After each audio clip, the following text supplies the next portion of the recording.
জয়গুরু। একদিন যোগেনদা শ্রী শ্রী ঠাকুরের কাছে প্রশ্ন করছেন, সংগঠন মানে কি?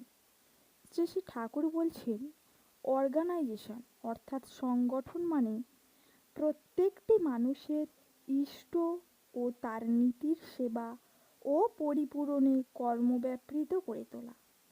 প্রত্যেককে কাজে লাগাতে হবে তার বৈশিষ্ট্য ও যোগ্যতা অনুযায়ী।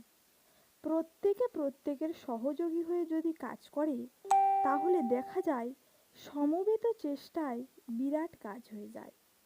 একজনে যেটা পারে না, অন্যজনে সেটা পারে। এইভাবেই পরস্পরের পরিপূরক হয়ে ওঠে। সংগঠনের বেস্ট এক্সাম্পল হলো আমাদের শরীর।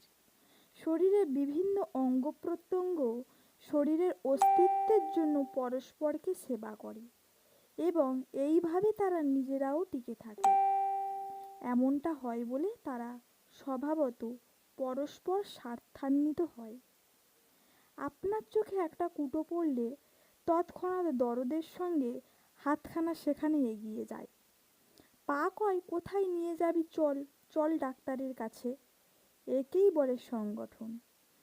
ইষ্ট স্বার্থ প্রতিষ্ঠার আগ্রহ জাগলে ইষ্ট পরিবার, ইষ্ট ভ্রাতা সকলেরই দুঃখ কষ্ট দূর করার দুরন্ত প্রচেষ্টা জাগে। এটা ভক্তিরই একটা রূপ। সংগঠন মানে সপরিবারে ভক্তির পথে চলা, সেবার পথে চলা, যাজনের পথে চলা। সেবা করতে গিয়ে দেখতে হবে যাতে কেউ তার ফলে পঙ্গু হয়ে না পড়ে। মানুষ সুবিধা পেলে চেষ্টা করতে চায় না, ওতে প্রশ্রয় দিলে লোকের ক্ষতি হয়। আমি জেনে শুনেও অনেক সময় ওই দোষ করে ফেলি। কেউ মুখ কাঁচুমাচু করে এসে দাঁড়ালে সব ভুলে যায়।